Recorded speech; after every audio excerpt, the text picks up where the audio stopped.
Translator's Introduction, Part 4. God save thee, ancient mariner, from the fiends that plague thee thus. Why look'st thou so? With my crossbow I shot the albatross. Coleridge. It was one of those magic December mornings of the tropics, the very nuptials of earth and sky, when great nature seems to fling herself incontinently into creation, wrapping the world in a brooding calm of light and color, that Spain chose for committing political suicide in the Philippines. Bagumbayan Field was crowded with troops, both regulars and militia, for every man capable of being trusted with arms was drawn up there, excepting only the necessary guards in other parts of the city. Extra patrols were in the streets. Double guards were placed over the archiepiscopal and gubernatorial palaces. The calmest man in all Manila that day was he who must stand before the firing squad. Two special and unusual features are to be noted about this execution. All the principal actors were Filipinos. The commander of the troops and the officer directly in charge of the execution were native-born, while the firing squad itself was drawn from a local native regiment, though it is true that on this occasion a squad of Peninsular cazadores, armed with loaded Mausers, stood directly behind them to see that they failed not in their duty. Again, there was but one victim, for it seems to have ever been the custom of the Spanish rulers to associate in these gruesome affairs some real criminals with the political offenders, no doubt with the intentional purpose of confusing the issue in the general mind. RIZAL, standing alone, the occasion of so much hurried preparation and fearful precaution, is a pathetic testimonial to the degree of incapacity into which the ruling powers had fallen, even in chicanery.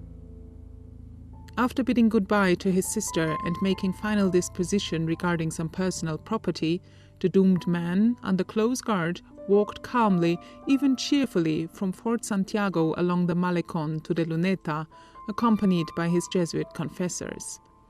Arrived there, he thanked those about him for their kindness and requested the officer in charge to allow him to face the firing squad, since he had never been a traitor to Spain. This the officer declined to permit, for the order was to shoot him in the back. RIZAL assented with a slight protest, pointing out to the soldiers the spot in his back at which they should aim, and with a firm step took his place in front of them. Then occurred an act almost too hideous to record. There he stood, expecting a volley of Remington bullets in his back. Time was, and life's stream ebbed to eternity's flood, when the military surgeon stepped forward and asked if he might feel his pulse.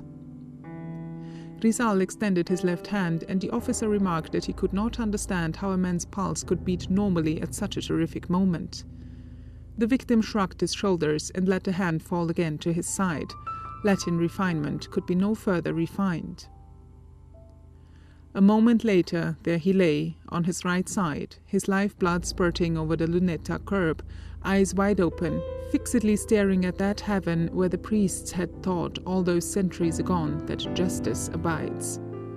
The troops filed past the body, for the most part silently, while desultory cries of "Viva España" from among the patriotic Filipino volunteers were summarily hushed by a Spanish artillery officer's stern rebuke, "Silence, you rebel." To drown out the fitful cheers and the audible murmurs, the bands struck up Spanish national airs. Stranger death dirge no man and system ever heard. Carnival revelers now dance upon the scene, and Filipino schoolboys play baseball over that same spot. A few days later, another execution was held on that spot, of members of the Liga, some of them characters that would have richly deserved shooting at any place or time, according to existing standards. But notable among them there knelt, torture-crazed as to his orisons, Francisco Rosas, millionaire capitalist, who may be regarded as the social and economic head of the Filipino people, as RIZAL was fitted to be their intellectual leader. Shades of Anda and Vargas.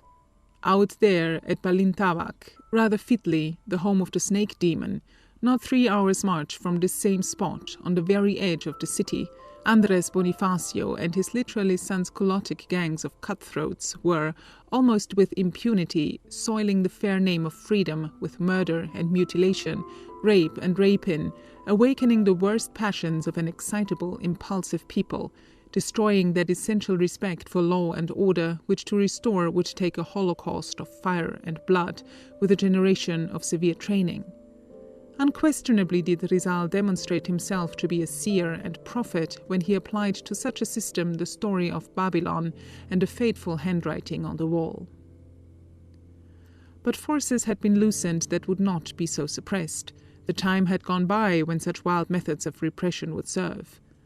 The destruction of the native leaders, culminating in the executions of RIZAL and Rosas, produced a counter-effect by rousing the Tagalogs, good and bad alike, to desperate fury, and the aftermath was frightful.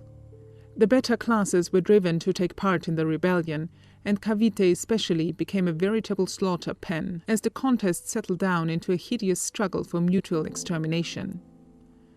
Dark Andres went his wild way to perish by the violence he had himself invoked, a prey to the rising ambition of a young leader of considerable culture and ability, a schoolmaster named Emilio Aguinaldo.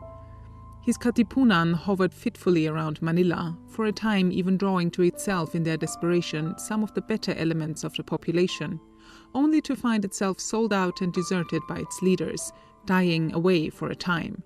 But later, under changed conditions, it reappeared in strange metamorphosis as the rallying center for a large number of Filipinos who have ever gathered together for a common purpose, and then finally went down before those thin, grim lines in khaki with sharp and sharpest shot clearing away the wreck of the old, blazing the way for the new. The broadening sweep of democracy announcing in rifle volleys death-winged under her star banner to the tune of Yankee Doodle-Doo that she is born and, whirlwind-like, will envelop the whole world. Manila, December 1st, 1909. Author's dedication. To my fatherland. Recorded in the history of human sufferings is a cancer of so malignant a character that the least touch irritates it and awakens in it the sharpest pains. Thus, how many times, when in the midst of modern civilizations I have wished to call thee before me, now to accompany me in memories, now to compare thee with other countries, hath thy dear image presented itself, showing a social cancer like to that other. Desiring thy welfare, which is our own, and seeking the best treatment, I will do with thee what the ancients did with their sick, exposing them on the steps of the temple, so that every one who came to invoke the divinity might offer them a remedy. And to this end I will strive to reproduce thy condition faithfully, without discriminations.